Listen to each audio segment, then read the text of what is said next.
ये कहानी reborn as the villain king पूरी तरह काल्पनिक है और इसे टीएम नॉवल वर्ल्ड चैनल पर प्रस्तुत किया जा रहा है। इसमें दिखाए गए सभी पात्र, स्थान और घटनाएं लेखक की कल्पना का परिणाम है। इनका किसी भी जीवित या मृत व्यक्ति से कोई संबंध केवल संयोग मात्र समझा जाए। ये कहानी केवल मनोरंजन के उद्देश्य से बनाई गई है। धन्यवाद। अब आइए बिना किसी देरी के कहानी की शुरुआत करते हैं और आगे बढ़ते हैं इस रोमांचक सफर में। रुद्र की बातें अभी थमी भी नहीं थी कि मुस्कान अभी भी उसके होठों पर खिल रही थी। तभी मालिनी की आभा अचानक फूट पड़ी। वह कोमल थी, हिंसक नहीं, फिर भी समुद्र की लहरों की तरह एक के बाद एक आती जा रही थी, अनंत और अथाह। धीरे धीरे चुपचाप पानी की तरह बहती हुई। अनजाने में ही रुद्र चारों ओर से घिर गया, मानो सांस लेने की जगह ही न बची हो और लोगों को भारी सा बोझ महसूस होने लगा। जब ये दबाव फैला तो रुद्र के पीछे खड़ी रक्तवीर के चेहरे पर भी हल्का सा बदलाव आया। उसकी निगाहें मालिनी पर टिक गईं। अगर कुछ भी गड़बड़ हुई तो वह बिजली की गति से मालिनी को मार गिराएगा। लेकिन अगले ही पल एक और आभा ने उसे मजबूती से जकड़ लिया। रक्तवीर ने ऊपर देखा। मालिनी के पीछे एक आकृति खड़ी थी, जिसकी आंखें पल भर में उससे टकरा गईं। रक्तवीर की आंखें लाल और भयावह हो गईं, और उसकी आंखें दबंग और गर्व से भरी हुई थीं। वह मालिनी का अंगरक्षक था, लौह रक्त रक्षक दल का नेता। वह देवराज के अंतिम चरण का शक्तिशाली योद्धा था और उसे अच्छी तरह पता था कि रुद्र के पीछे किसका खून बह रहा है। क्योंकि शुरुआत में जब रुद्र ने अपने खून से संप्रदाय का नरसंहार किया था, तब उसने जितने देवराज और शक्तिशाली योद्धाओं को मारा था, उनकी संख्या उंगलियों पर गिनी जा सकती थी। और अफवाहें तो और भी थीं। रक्तवीर ने एक बार देव सम्राट क्षेत्र के शक्तिशाली योद्धा से युद्ध किया था और उस देव सम्राट के हाथों से अपनी जान बचाकर भाग निकला था। इसलिए रक्तवीर की प्रतिष्ठा लौह रक्त रक्षकों के बीच बहुत दूर तक फैली हुई थी। रक्तवीर भी मशहूर था, फिर भी लौह रक्त के दिल में रक्तवीर के प्रति हमेशा से एक अनिश्चित भाव रहा था। उसे लगा कि रक्तवीर ने केवल छोटे छोटे क्षेत्रों के देवराजों और शक्तिशाली योद्धाओं को ही मारा था। उनकी नींव स्थिर नहीं थी, उनके पास केवल कुछ क्षेत्र ही थे, लेकिन उनकी युद्ध क्षमता बहुत कमजोर थी। वे तथाकथित देव सम्राट क्षेत्र के शक्तिशाली योद्धा कुछ शक्तिशाली देवराजों की तुलना में ज्यादा खास नहीं थे। अगर वह होता तो उसमें उस शक्तिशाली देव सम्राट को सीधे मारने का आत्मविश्वास होता। रक्तवीर तो बस एक मस्खरा है।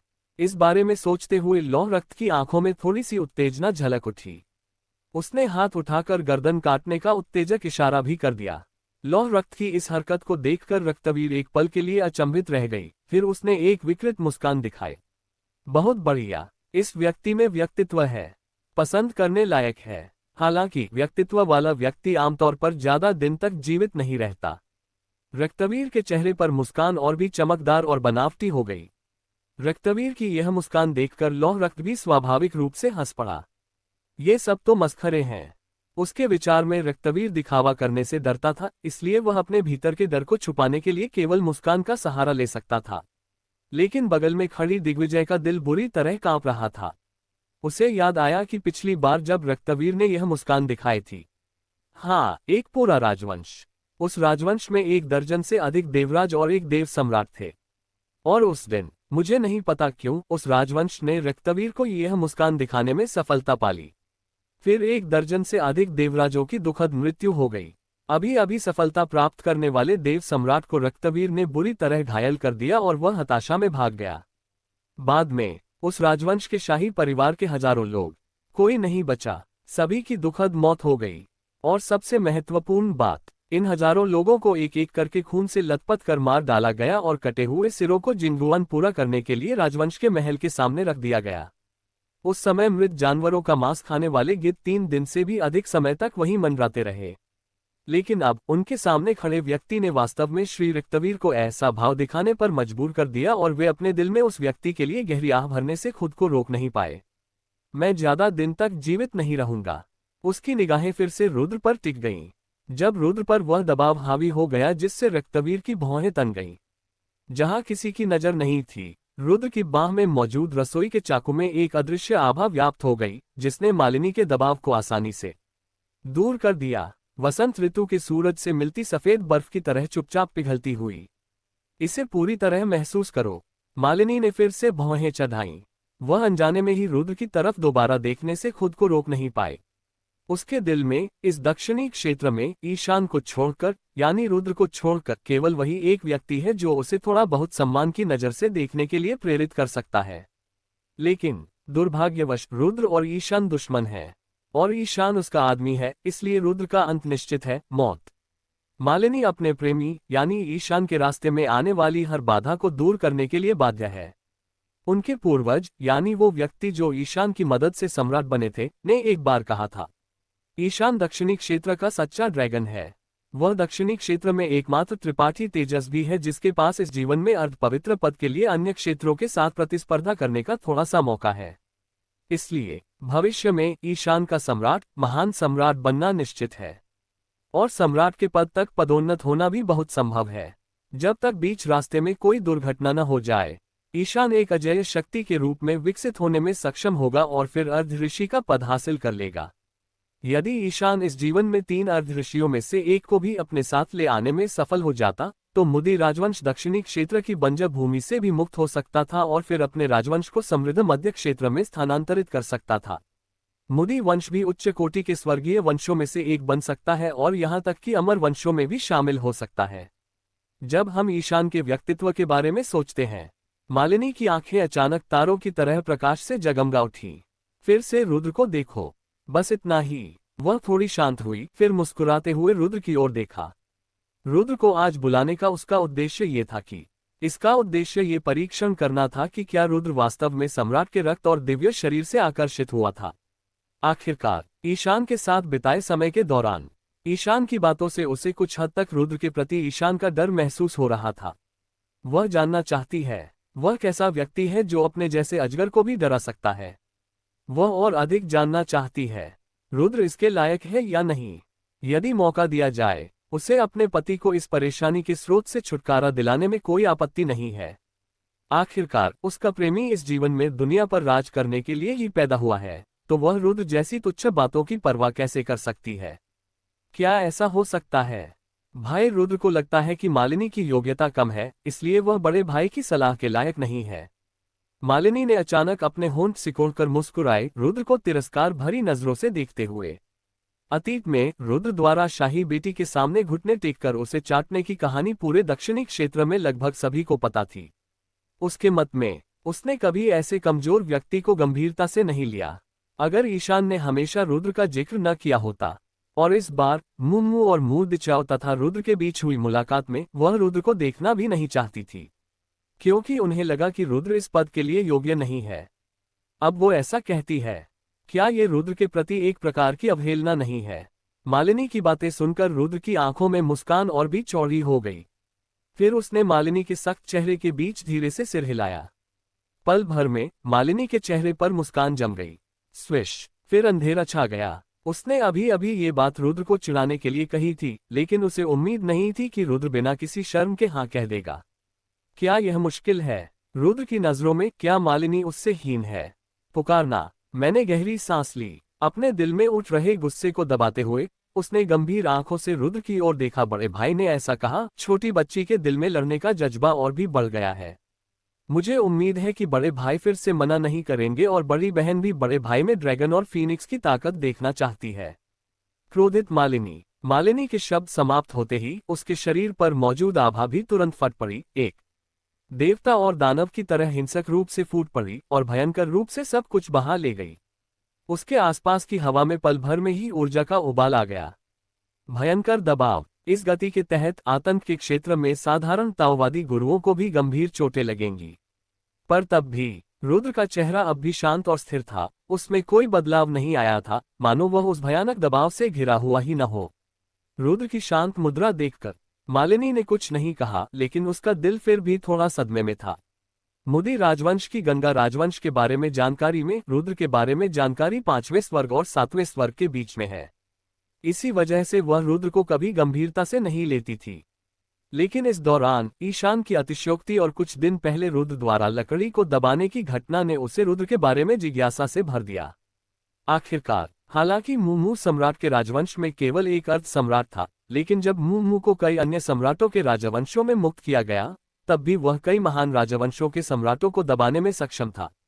पर अब उसके दबाव का सामना करते हुए रुद्र मानो अनजान सा लग रहा था।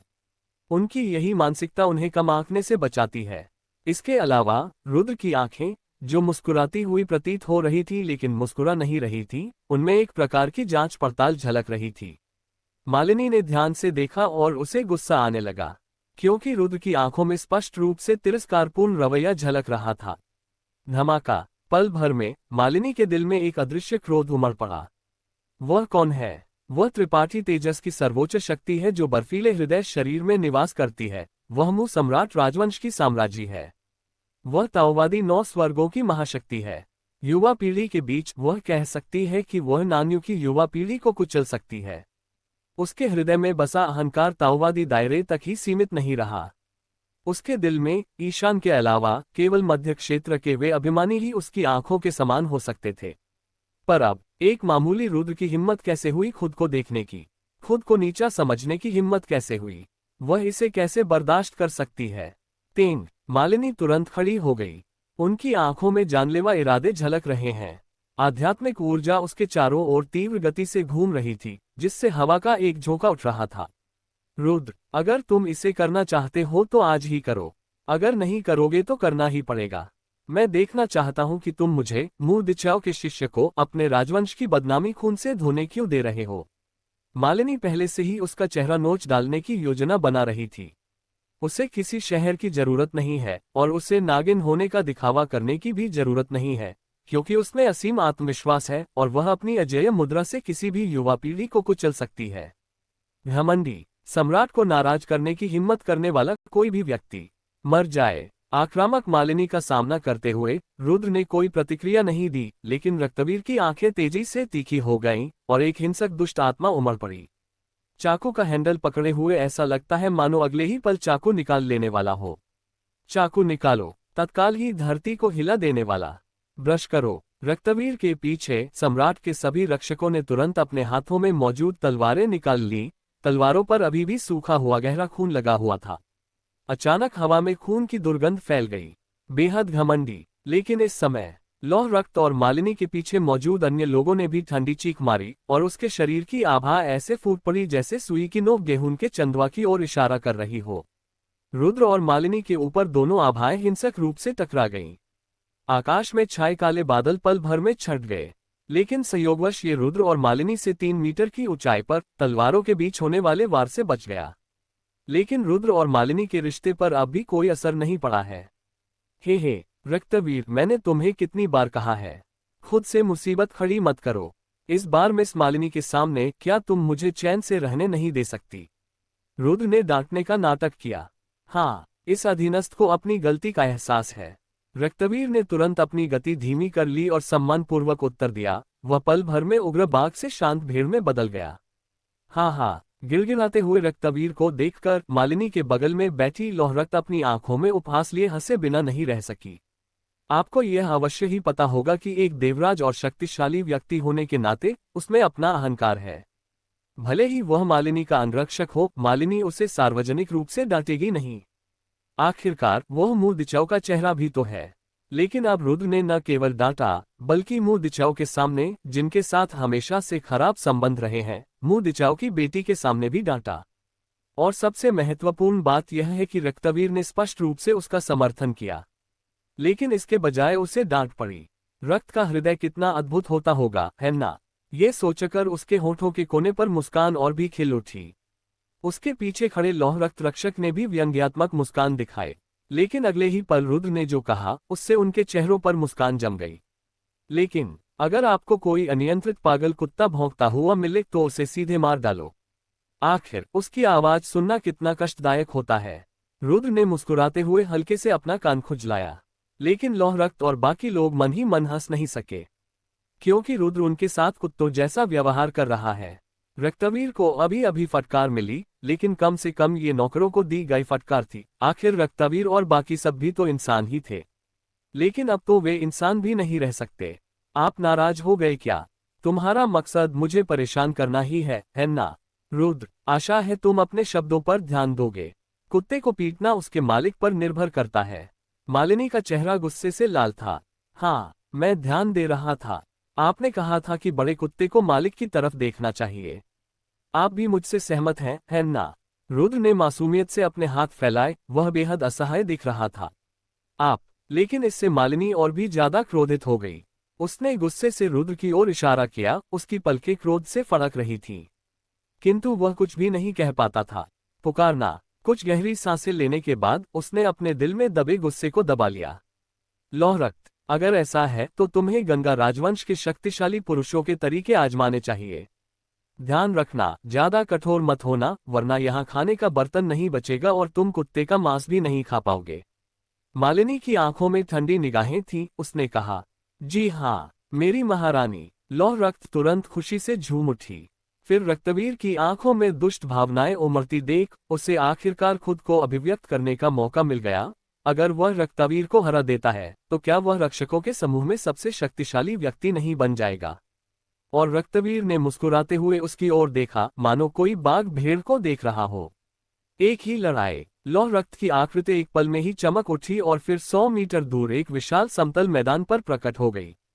रक्तवीर ने कुछ नहीं कहा, लेकिन उसकी आकृति तेजी से चमकी और वह समतल जमीन पर प्रकट हो गया।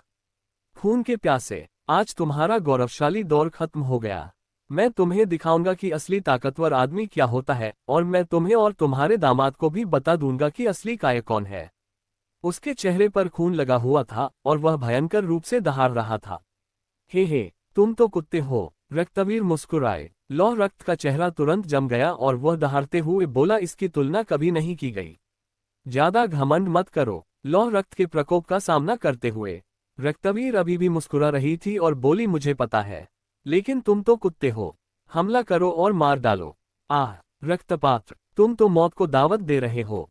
बार बार अपमानित होने के बाद लौह रक्त शर्मिंदगी से तुरंत क्रोधित हो गई। उसके शरीर पर सांस अचानक फट पड़ी और सब कुछ बहा ले गई। हे, तुम तो अपनी भावनाओं पर भी काबू नहीं रख सकते, निकम्मे। सांग रक्त के गुस्से का सामना करते हुए रक्तवीर गंभीर रूप से हंसी। तुरंत ही लौह रक्त में विस्फोट हो गया। रक्तवीर, मर जा। लौह रक्त दहाड़ा और उसका शरीर हिंसक रूप से बाहर निकला, तोप के गोले की तरह रक्तवीर की ओर दौड़ा।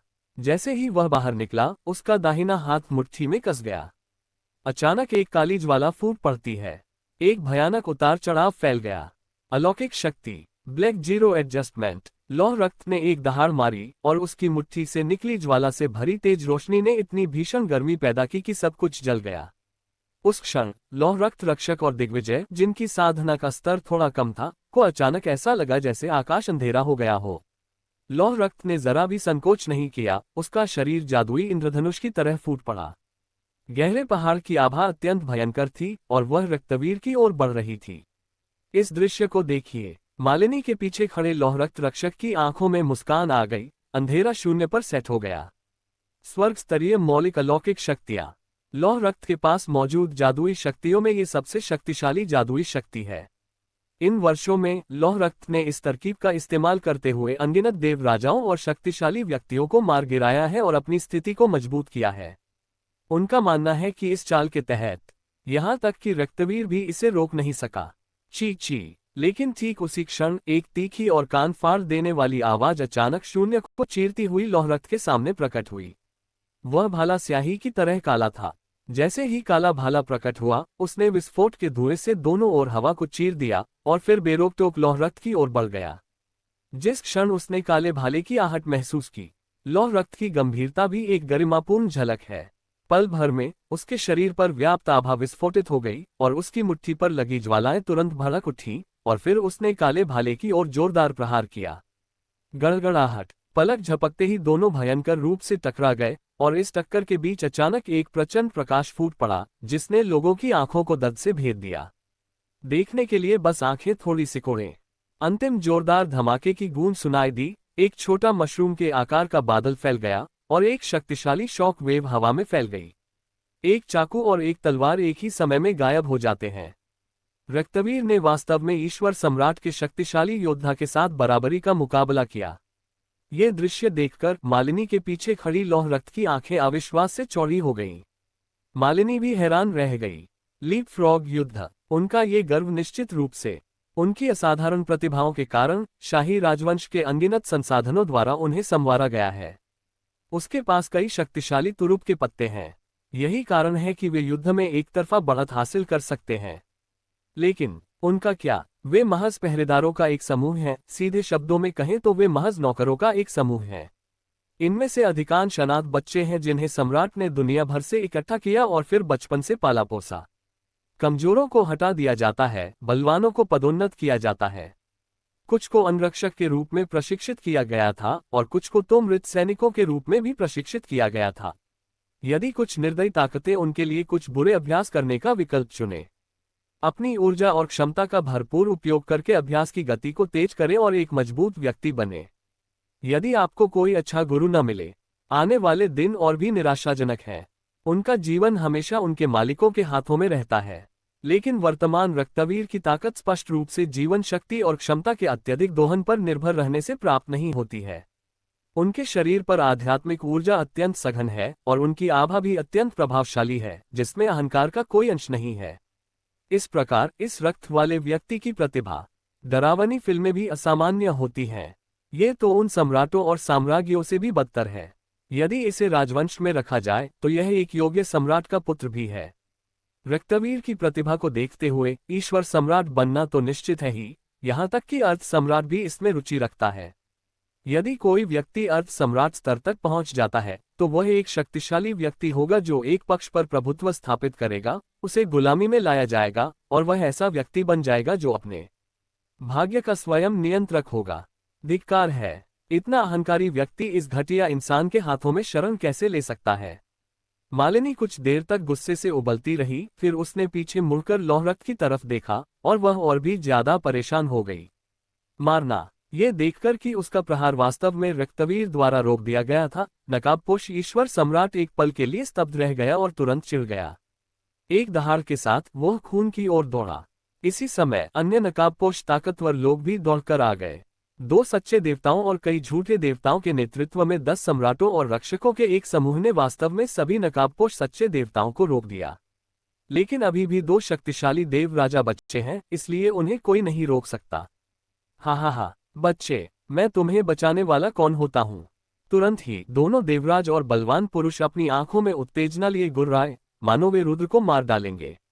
वे पहले व्यक्ति हैं, उन्हें पुरस्कृत किया जाएगा। ये है। लेकिन इस क्षण रुद्र के होठों के कोने ऊपर की ओर मुड़ गए और थोड़ी सी अवहेलना का भाव हवा में घुल गया।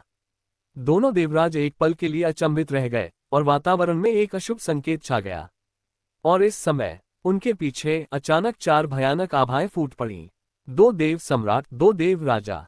रक्तवीर की प्रतिभा, महाराज की रक्षा करो। इसी समय सम्राट के अंगरक्षकों के एक समूह ने भी प्रतिक्रिया दी, यहाँ तक कि ईश्वर सम्राट क्षेत्र के भयानक शक्ति सम्मोहन का सामना करते हुए भी वे बिना किसी झिझक के रुद्र के सामने डटे रहे।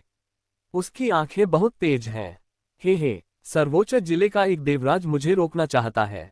ये तो मानो किसी कीड़े की भुजा से गाड़ी का रास्ता रोकना हो या किसी मक्खी से पेड़ को हिलाना हो।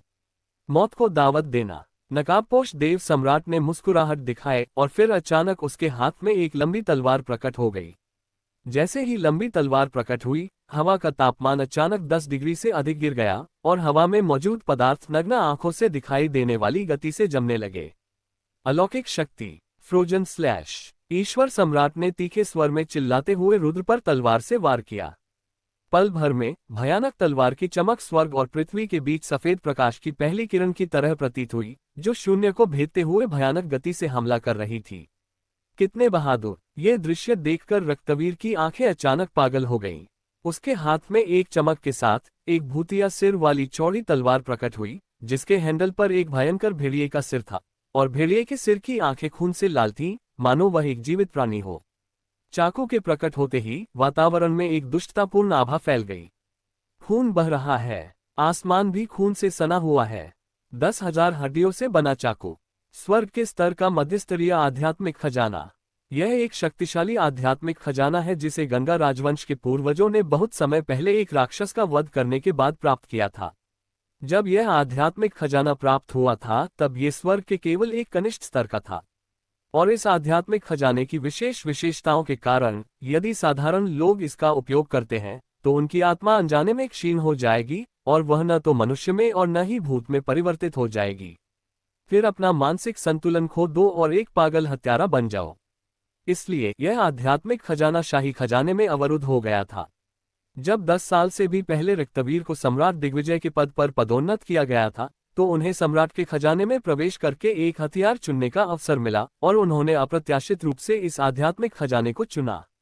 जब उसने इस आध्यात्मिक खजाने को चुना, शाही दरबार के वरिष्ठ अधिकारियों ने उसे चेतावनी दी थी कि वह उससे एक नया हथियार चुनने को कहेगा। लेकिन रक्तवीर के प्रबल आग्रह के कारण वे केवल रक्तवीर की अपनी पसंद का ही पालन कर सकते हैं। बात सिर्फ इतनी है कि उन्होंने एक बार कहा था कि जब तक रक्तवीर की आत्मा के क्षीण होने का कोई संकेत मिलता है, वे चाकू वापस ले लेंगे या यहां तक कि रक्तवीर को मार भी देंगे। आखिरकार एक बेकाबू शक्तिशाली देव राजा, यह एक बड़ा छिपा हुआ खतरा भी है। हालांकि जब रक्तवीर को ये 10,000 हड्डियों वाला चाकू मिला, तो उसका दिमाग कमजोर होने के बजाय वह पंखों से लैस बाघ की तरह हो गया। उसकी ताकत में बहुत वृद्धि हुई। अगले वर्षों में रुद्र का पीछा करते हुए उसने इस चाकू से अनगिनत बलवान पुरुषों को मार डाला। बाद में संयोगवश इस चाकू को स्वर्गीय श्रेणी के मध्य स्तर तक पदोन्नत कर दिया गया।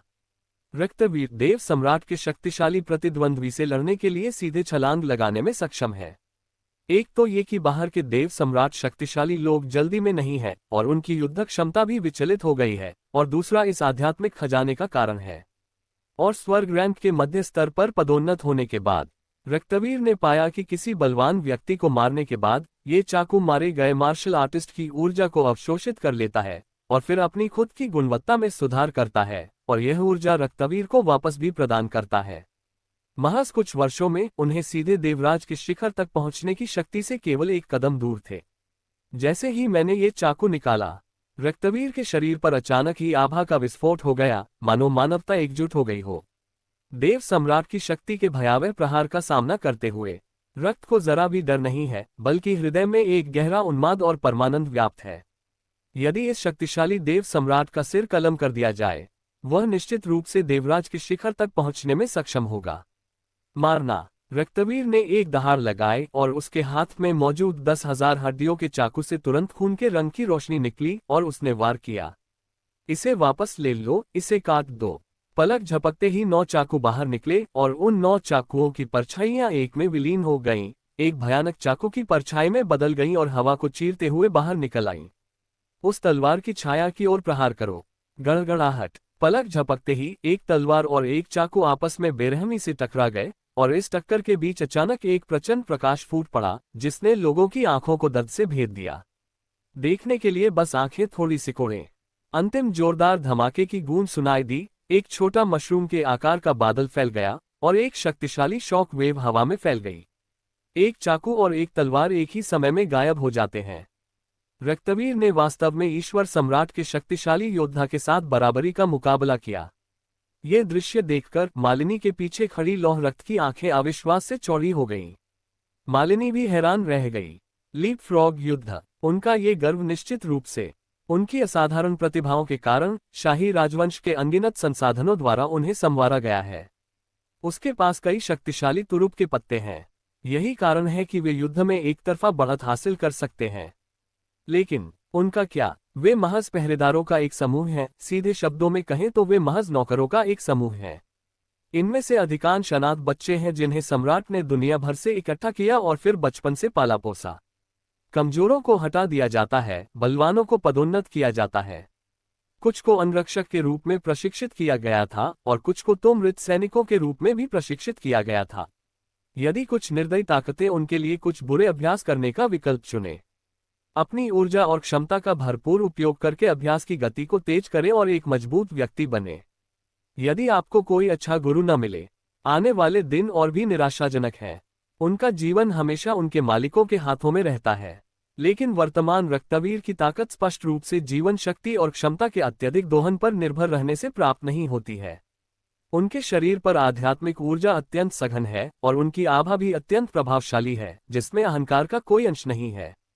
इस प्रकार इस रक्त वाले व्यक्ति की प्रतिभा। डरावनी फिल्में भी असामान्य होती हैं। ये तो उन सम्राटों और साम्राज्यों से भी बदतर है। यदि इसे राजवंश में रखा जाए तो यह एक योग्य सम्राट का पुत्र भी है। रक्तवीर की प्रतिभा को देखते हुए ईश्वर सम्राट बनना तो निश्चित है ही, यहाँ तक कि अर्थ सम्राट भी इसमें रुचि रखता है। यदि कोई व्यक्ति अर्थ सम्राट स्तर तक पहुंच जाता है तो वह एक शक्तिशाली व्यक्ति होगा जो एक पक्ष पर प्रभुत्व स्थापित करेगा, उसे गुलामी में लाया जाएगा और वह ऐसा व्यक्ति बन जाएगा जो अपने भाग्य का स्वयं नियंत्रक होगा। धिक्कार है, इतना अहंकारी व्यक्ति इस घटिया इंसान के हाथों में शरण कैसे ले सकता है। मालिनी कुछ देर तक गुस्से से उबलती रही, फिर उसने पीछे मुड़कर लोहरक्त की तरफ देखा और वह और भी ज्यादा परेशान हो गई। मारना, ये देखकर कि उसका प्रहार वास्तव में रक्तवीर द्वारा रोक दिया गया था, नकाबपोश ईश्वर सम्राट एक पल के लिए स्तब्ध रह गया और तुरंत चिढ़ गया। एक दहाड़ के साथ वह खून की ओर दौड़ा। इसी समय अन्य नकाबपोश ताकतवर लोग भी दौड़कर आ गए।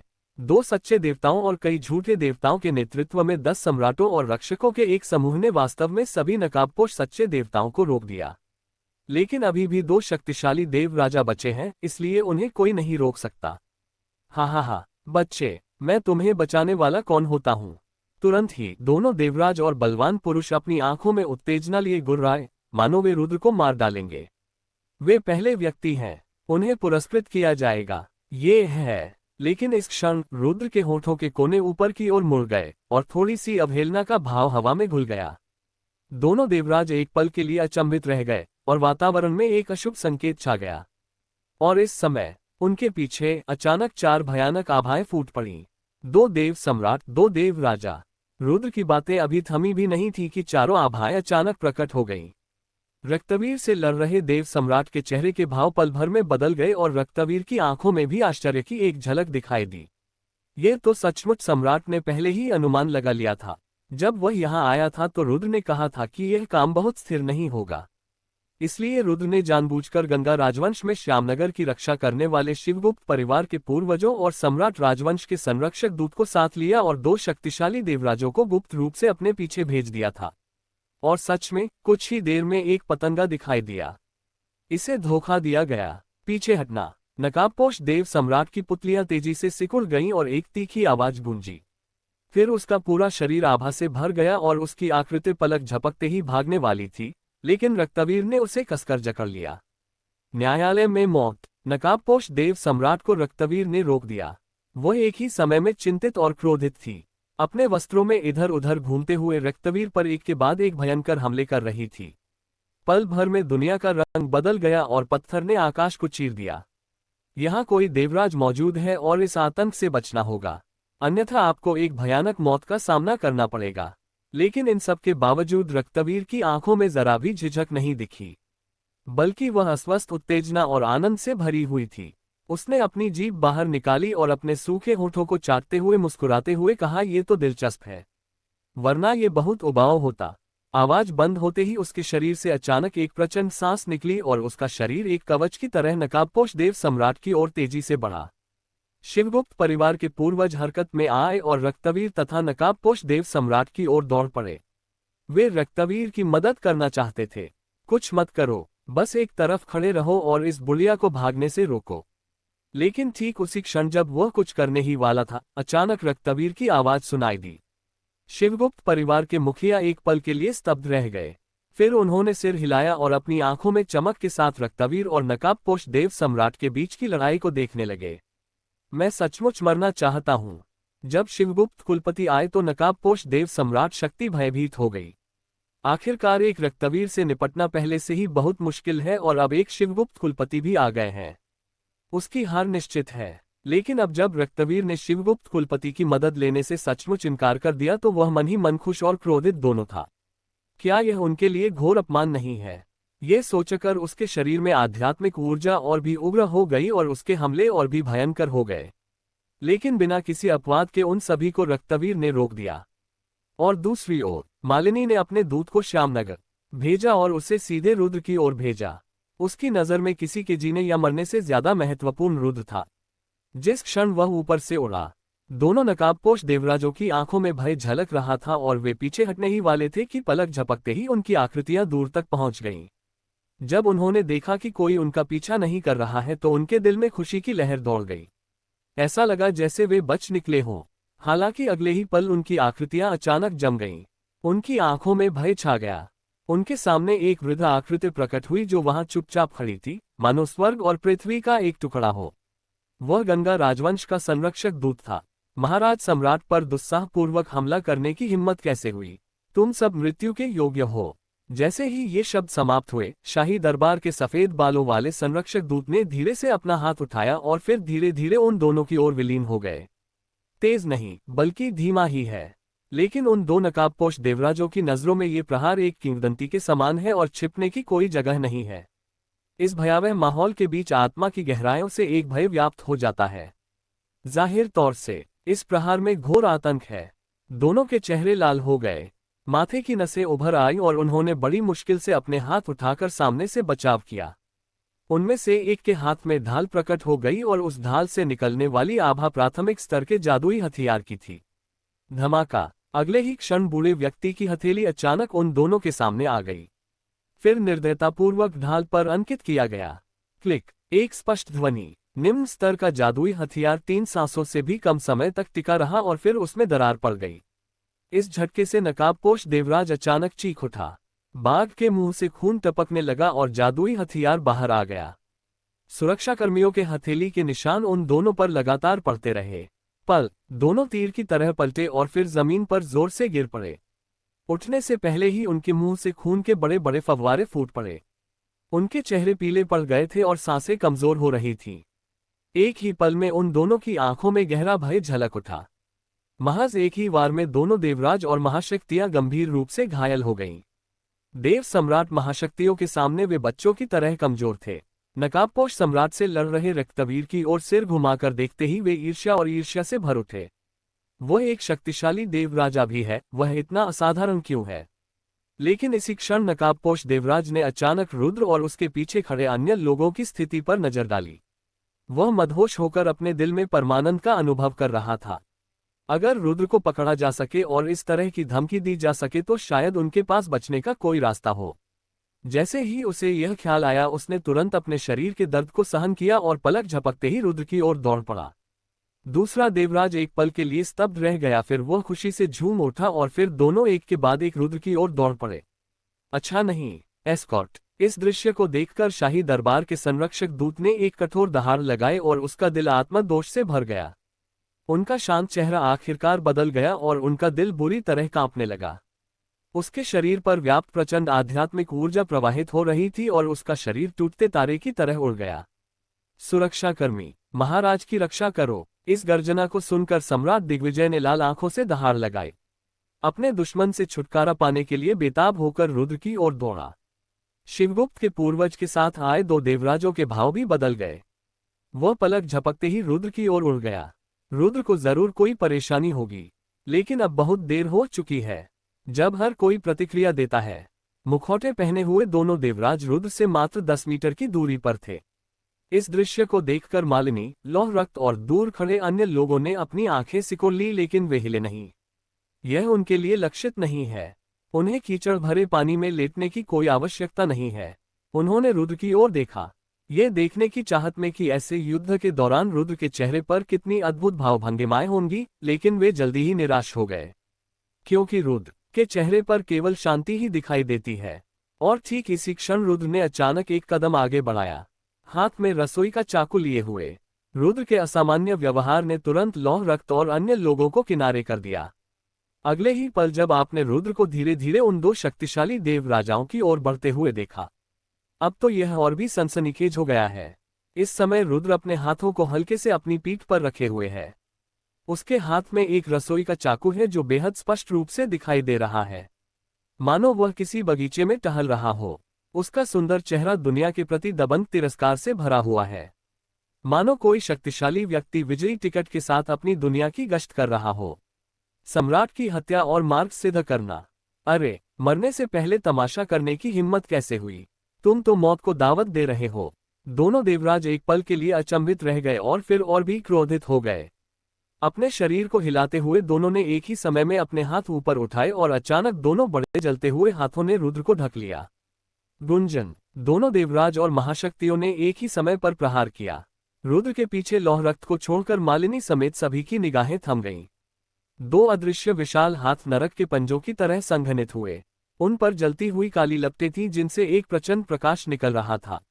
इस क्षण दर्शकों में एक अकथनीय भयावह दबाव छा गया। दुनिया थोड़ी सी कांपती हुई प्रतीत हुई और अनगिनत लोगों को बस एक अजीब सा डर महसूस हुआ। मानो वे किसी बर्फीले तहखाने में गिर रहे हों। शरीर के बाल खड़े हो गए हों और वे उल्टे खड़े हों, मानो उन्हें जंगली जानवरों द्वारा घूरा जा रहा हो। बहुत भयानक। रुद्र का अंत हो सकता है।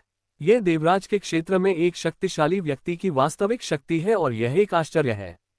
मार डालो, सीनियर ब्रदर, रुद्र की मदद करो। लेकिन इसी क्षण मालिनी ने जैसे प्रतिक्रिया दी और फिर सख्ती से चिल्लाते हुए लोहरक्त और अन्य लोगों के साथ रुद्र की ओर दौड़ पड़ी। यह आवाज सुनकर रुद्र की आंखों में एक अजीब सी चमक दिखाई दी। अगले ही पल दो नकाबपोश देवराज अचानक आकाश से नीचे उतरे और उनके हाथों से निकलती ज्वाला ने रुद्र को तुरंत ही डुबो दिया। रुद्र के पास बचने का कोई रास्ता नहीं था। नहीं भाई रुद्र, मालिनी दुख से चीखी, लेकिन उसकी आंखों में खुशी की एक झलक दिखाई दी। लेकिन अगले ही पल उसका चेहरा अचानक जम गया। क्या क्या? दो चीखें सुनाई दी और फिर काली लपटों में दोनों आकृतियां हिंसक रूप से पीछे हट गईं और फिर जमीन पर बुरी तरह गिर पड़ी। सीने पर एक भयानक घाव बन गया। खून बेतहाशा बह निकला, यहाँ तक कि एक देवराज का सीना से लेकर पेट तक चीरा गया और उसकी आंतों का एक हिस्सा सीधे बाहर बह गया। लेकिन इतनी गंभीर चोट के बावजूद भी देवराज के क्षेत्र की प्रबल जीवन शक्ति ने उसे मरने से बचा लिया। उसने जल्दी से मिट्टी से चिपकी हुई आंतों को वापस अपने पेट में ठूंस दिया और फिर घाव को भरने के लिए अपनी आध्यात्मिक ऊर्जा का संचार किया। लेकिन वह ये देखकर भयभीत हो गया कि देवराज क्षेत्र की शक्तिशाली उपचार शक्ति भी घाव को ठीक नहीं कर पा रही थी, बल्कि घाव से निकलने वाला प्रकाश उससे और भी क्षीण कर रहा था। ऐसा ना करें, वह दहशत से दहाड़ा, लेकिन बहुत सारा खून बहने के बाद भी वह अनिच्छा से बेदम होकर आंखें चौड़ी करके जमीन पर गिर पड़ा। अपने साथी की दुखद मृत्यु देखकर एक अन्य नकाबपोश देवराज ने तुरंत अपने घाव को ढक लिया और भयभीत होकर पीछे हट गया। ये दृश्य देखकर सब लोग स्तब्ध रह गए। मालिनी की आंखें और भी चौड़ी हो गईं।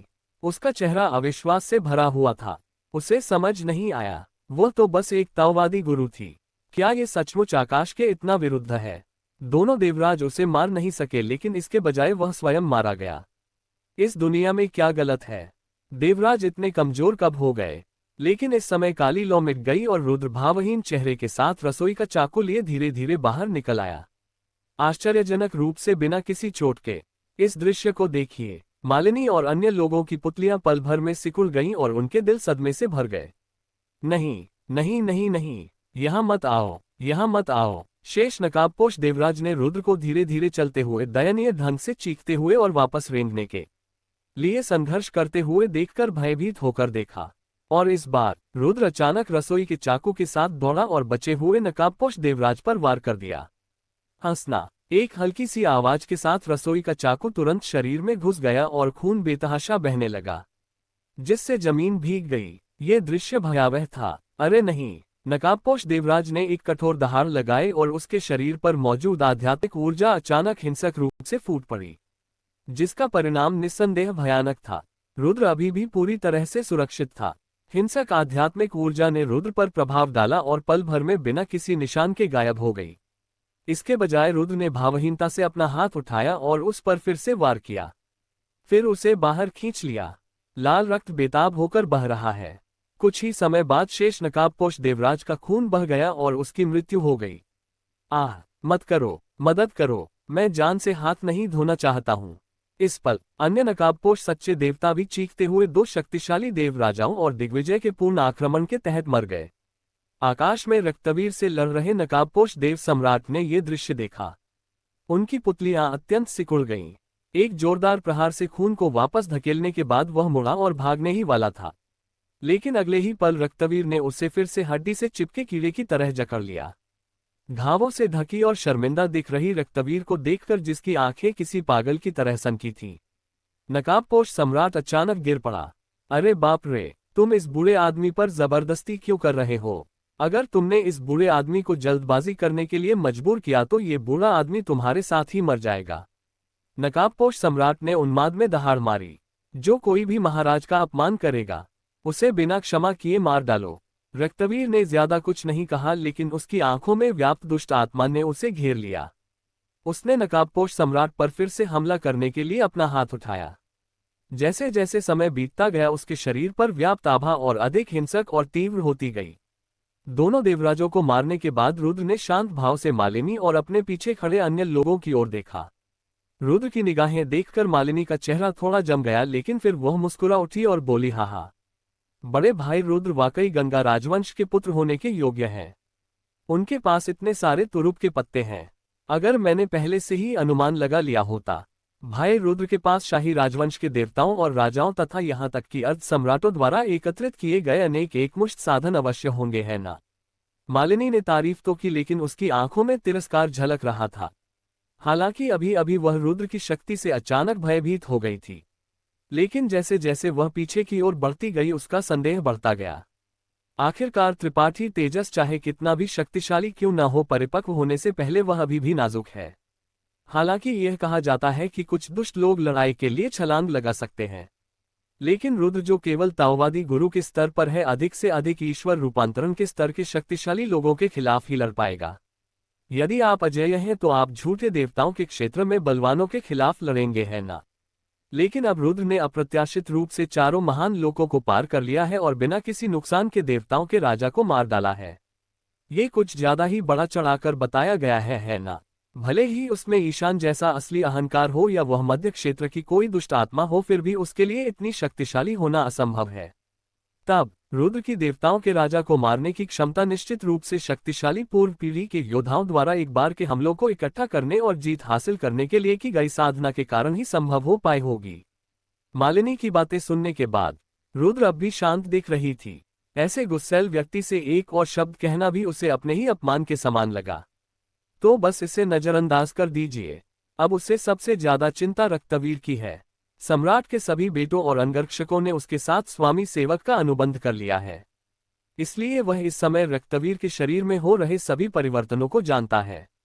इस समय रक्तवीर का शरीर ऊंचा और मजबूत होता जा रहा था और उसकी गति भी लगातार बढ़ती जा रही थी। ये लगभग देवराज क्षेत्र जोगचेन का शिखर है। अब जब तक अवसर मिलेगा उसे देव सम्राट के पद पर पदोन्नत किया जा सकता है, और उसका अवसर उसके सामने खड़ा नकाबपोश देव सम्राट है, जो एक शक्तिशाली योद्धा है। रक्तवीर, मैं सम्राट को मारकर सच्चाई साबित करना चाहता हूँ। नरक की शक्ति, जाओ उस बूढ़े को भागने से रोको। आज मैं रुद्र रक्तपात करने वाले सम्राट की गवाही देखना चाहता हूँ। रुद्र ने हल्के से अपना हाथ हिलाया और फिर दोनों देव सम्राटों ने जल्दी से सिर हिलाया और पलक झपकते ही वे रक्तवीर और नकाबपोश देव सम्राट से कुछ ही दूरी पर थे। दोनों ने कोई हरकत नहीं की, लेकिन क्यूई मशीन ने नकाबपोश देव सम्राट को मजबूती से जकड़ लिया। जब तक नकाबपोश ताकतवर आदमी भागना चाहता है, भयानक हमले का सामना करना पड़ेगा। इस तरह की लड़ाई देखकर नकाबपोश सम्राट का दिल जोर से धड़कने लगा और हवा में एक भयानक अपशगुन छा गया। उन्हें यह आभास हो रहा था कि शायद आज उनकी मृत्यु यहीं हो जाएगी। आज की कार्रवाई से पहले उनमें अदम्य आत्मविश्वास है। जब तक अर्ध सम्राट कोई कदम नहीं उठाता, क्या ये सिर्फ एक सम्राट की हत्या नहीं है? एक देव सम्राट, दो देवराज, दर्जनों सच्चे देवताओं को मार गिराया गया। क्या किसी सम्राट को मारना आसान नहीं होगा? लेकिन जैसे ही उसने कदम बढ़ाया, उसे अपने जीवन को लेकर कुछ संदेह होने लगे। सबसे पहले तो रक्तवीर, जो एक शक्तिशाली देव राजा है और पागल कुत्ते की तरह सनकी है, पूरी तरह से लापरवाह है। और इससे भी ज्यादा निराशाजनक बात यह है कि रक्तवीर ने अपने हाथ में मौजूद 10,000 हड्डियों वाले दुष्ट चाकू के साथ सहयोग किया और उसकी युद्ध शक्ति वास्तव में एक देव सम्राट के स्तर की थी। हालांकि रक्तवीर लगातार उसके दबाव और मार का शिकार होती रही। रक्तवीर के बेतहाशा हमले के चलते उसे भी कई बार चोटें आईं, और इन कुछ चाकुओं के वार के बाद भी एक अत्यंत विचित्र और दुष्ट आभा उसके शरीर में समा गई, जो अदृश्य और मौन थी, लेकिन इसने उसे और अधिक चिड़चिड़ा बना दिया। उसके दिमाग में हमेशा बहुत सारी उलझी हुई बातें अचानक से उभरती रहती हैं और धीरे धीरे उसके मन में गहरी शत्रुता घर कर जाती है। इसके चलते उसकी युद्ध क्षमता में भारी गिरावट आए। हालांकि अब तक रक्तवीर लगभग उसके बराबर ही है। वह केवल अपने अधीनस्थों पर ही अपनी उम्मीदें टिका सकता था, लेकिन उसे रुद्र से पैगंबर जैसी उम्मीद नहीं थी। अपने सैनिकों का सीधे वध करने के लिए 2 देव सम्राटों और 2 देवराजों की पूर्व व्यवस्था करना, यहाँ तक कि 2 देवराजों को भी तथाकथित सम्राट ने बेरहमी से मार डाला था। अब वह 2 देवराजों से घिरा हुआ है। वह क्षण भर के लिए निराशावादी हो गया। शायद उसके पास सचमुच कोई रास्ता नहीं बचा है। लेकिन इस समय रुद्र धीरे धीरे उनके तल पर गिर पड़ा। मालिनी और अन्य लोग भी उनके पीछे पीछे गए, और जब उन्होंने नकाबपोश देव सम्राट को खून में लथपथ देखा, उसकी आंखों में असंतोष की झलक दिखाई दी। एक देव सम्राट एक देवराज को नहीं हरा सकता, और अब उसने खुद को ऐसी स्थिति में डाल दिया है। सचमुच बकवास। इस समय रुद्र ने अपना सिर उठाया और कुछ देर तक रक्तवीर को घूरता रहा। उसने तुरंत कहा, बूढ़े आदमी, चिंता मत करो, अगर वे दोनों कोई कदम नहीं उठाते तो मैं तुम्हें रक्तवीर को हराने का मौका दूंगा। मैं तुम्हें जीवित रहने दूंगा। स्विश। रुद्र की बातें सुनकर सब लोग हंगामा करने लगे। मालिनी की आंखें और भी ज्यादा चमक उठीं। यहाँ तक कि शिवगुप्त के कुलपति और संरक्षक दूत भी भौहें चढ़ाने से खुद को रोक नहीं पाए। रुद्र ने उन्हें कुछ भी नहीं करने दिया और अब वह रक्तवीर को नकाबपोश बूढ़े आदमी के साथ खूनी लड़ाई लड़ने के लिए मजबूर कर रहा है। रक्तवीर को एक खतरनाक स्थिति में डाल रहा है। क्यों? केवल सम्राट के पुत्र और अंगरक्षक ही शांत रहे। अपने मन में रुद्र उन्हें नुकसान नहीं पहुंचाएगा और रक्त नेता को भी नुकसान नहीं पहुंचाएगा। लेकिन मालिनी और बाकी लोग रुद्र को ऐसे देख रहे थे मानो वे मूर्ख हों। ये तो सच में झपकी लेने के लिए तकिया है। निराशा से भरे चेहरे वाले नकाबपोश देव सम्राट ने रुद्र के शब्दों को सुना। उनकी आंखें एक पल के लिए थम गईं और वे अत्यधिक प्रसन्न होकर बोले, क्या तुम सच कह रहे हो? मेरा बेटा अपना वादा निभाता है, चाहे जिंदगी हो या मौत।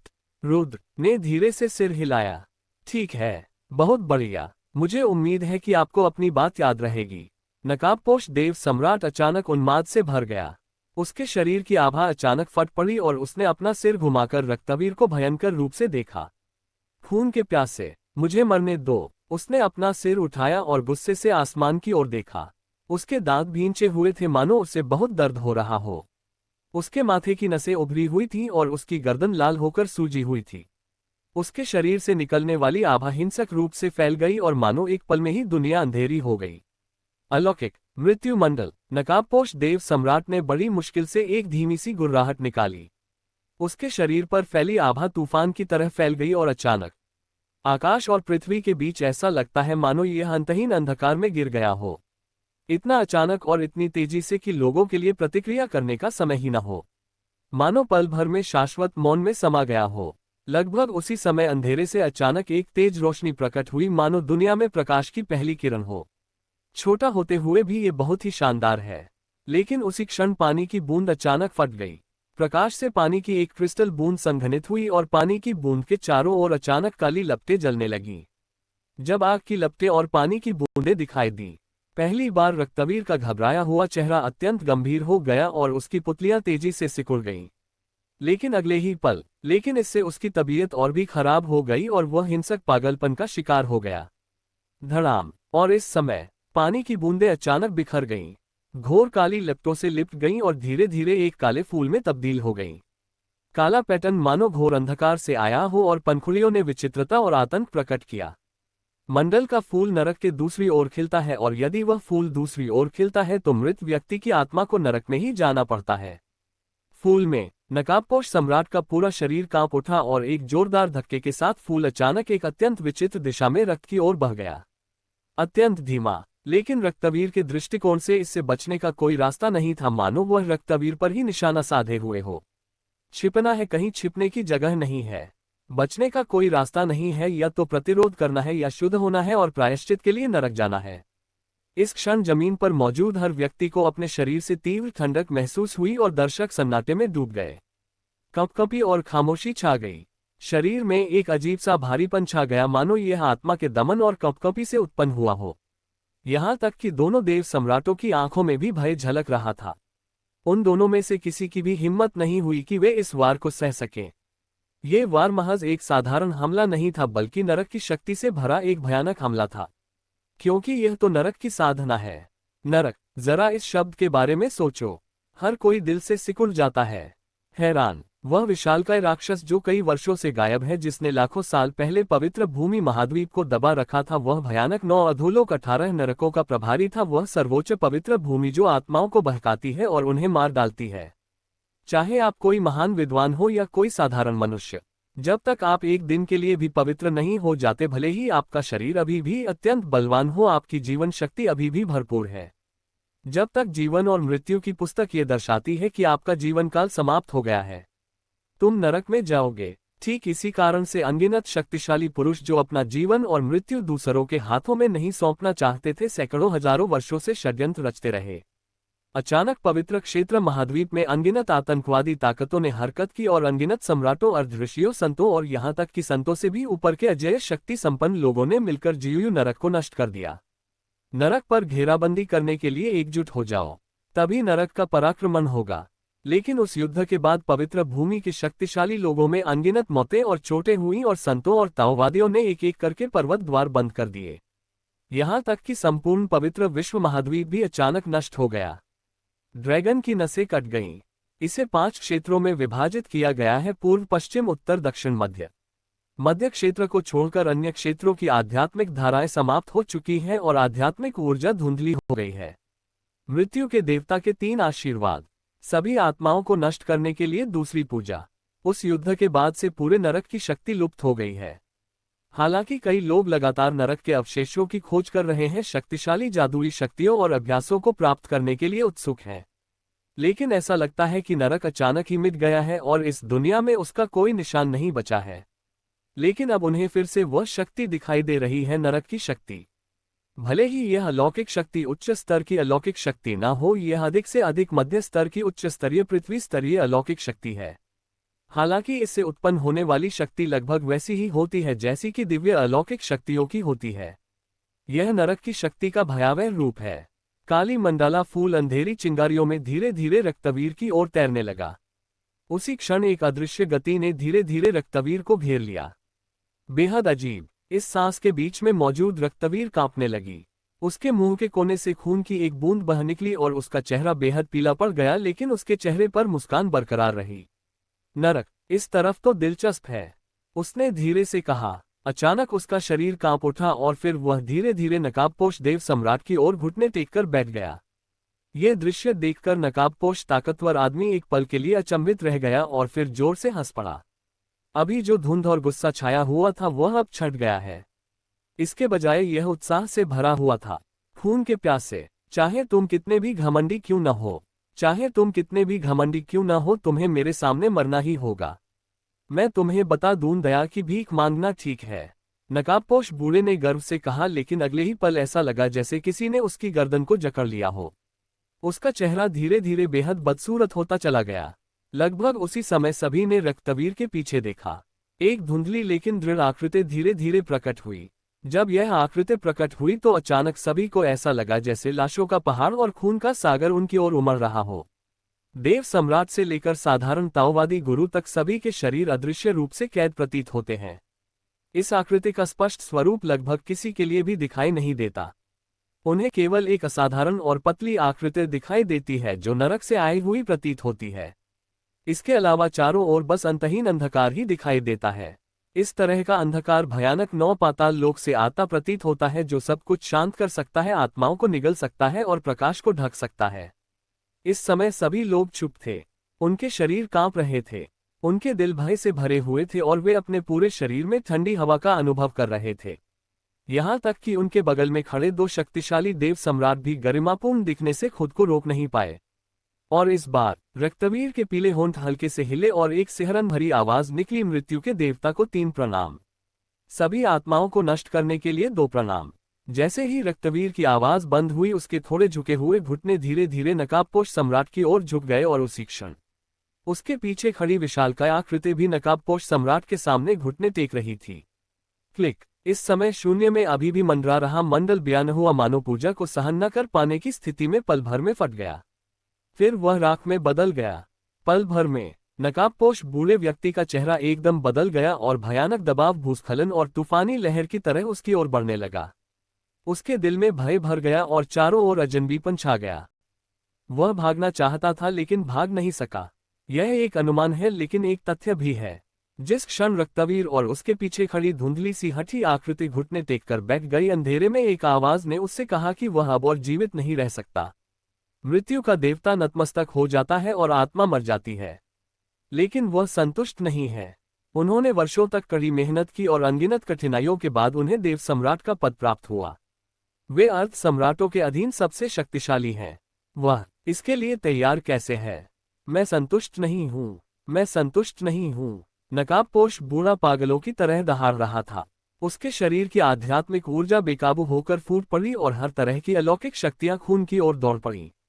लेकिन रक्तवीर के करीब पहुंचने से पहले ही वह पल भर में हवा में विलीन हो गया, मानो किसी भयानक अदृश्य रहस्यमयी शक्ति ने उसे निगल लिया हो। रक्तवीर का देव सम्राट पद पर पदोन्नति। धमाका। अचानक लपटों के उठने की आवाज सुनाई दी और घनी काली लपटें अचानक नकाबपोश बूढ़े व्यक्ति के शरीर को घेरते हुए उसे चारों ओर से जलाने लगीं। लेकिन अजीब बात यह थी कि आग की लपटें बहुत तेज थीं, लेकिन नकाबपोश बूढ़े व्यक्ति के कपड़े बिल्कुल सुरक्षित थे। एक बाल भी नहीं जला था। आह! हालांकि नकाबपोश बूढ़ा व्यक्ति विलाप कर रहा था, छटपटा रहा था, पागलों की तरह दहाड़ रहा था, अपने शरीर पर लगी काली लपटों को बेताब होकर फड़फड़ाते हुए, मानो आग की लपटों से झुलस रहा हो। अंत में वह हवा से गिर पड़ा और आग बुझाने की कोशिश में जमीन पर बेतहाशा लुढ़कने लगा। लेकिन सब व्यर्थ है, लौ अभी भी जल रही है। कुछ ही मिनटों के बाद विलाप बंद हो गया। नकाबपोश बूढ़े व्यक्ति ने संघर्ष करना बंद कर दिया और धीरे धीरे उसकी सांसें थम गईं। और जब काली लौ की सांसें थम गईं तो ऐसा लगा जैसे उसमें कोई ईंधन नहीं बचा हो। वह धीरे धीरे छोटी होती गई और फिर गायब हो गई। सभी लोग अपने दिल को छूने से खुद को रोक नहीं पाए। नकाबपोश बूढ़े व्यक्ति को देखते हुए उसने पाया कि नकाबपोश देव सम्राट के चेहरे से नकाब का कपड़ा गिर गया था और उसका चेहरा विकृत हो गया था, जो बेहद अजीब था।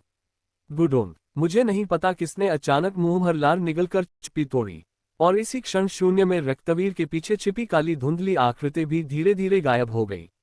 रक्तवीर लड़खड़ा गया और अचानक हवा से नीचे गिर पड़ा। एक पल में रुद्र हवा में उछला, जमीन पर पड़ी रक्तवीर को उठाया और फिर धीरे से उसे जमीन पर लिटा दिया। इस समय रक्तवीर भी बेहद शर्मिंदा थी।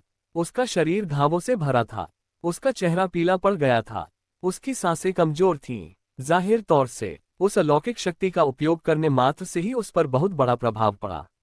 महाराज, दोनों देव सम्राट भी नीचे गिर पड़े। रुद्र की ओर मुट्ठी कस ली और फिर रक्तवीर की ओर भौहें चढ़ा ली।